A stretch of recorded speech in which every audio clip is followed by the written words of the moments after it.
Sûr qu'en matière de nouvelles motorisations, hybrides, piles à combustible ou moteurs électriques, on est aujourd'hui sur nos routes pratiquement nulle part. Certains rêvent de ça, ou plus réalistes de ceci.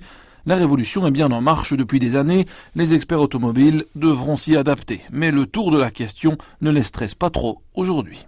Il reste les écueils classiques. Si vous faites allusion au moteur à hydrogène, c'est un matériau évidemment explosif.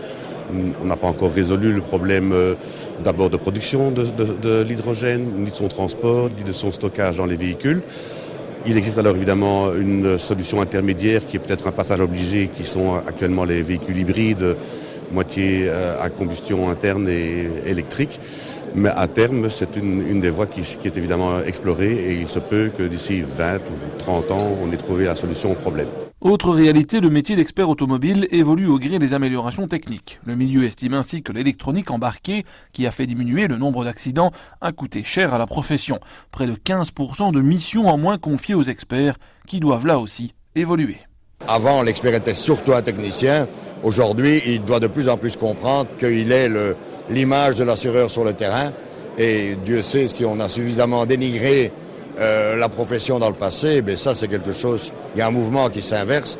Plus que jamais représentants des compagnies d'assurance, les experts automobiles se disent prêts à intégrer les nouvelles motorisations dans leur travail. Mais certains signes ne trompent pas, les constructeurs leur offrent aujourd'hui plus de formation technique ou électronique sur leurs véhicules que sur les nouveaux carburants.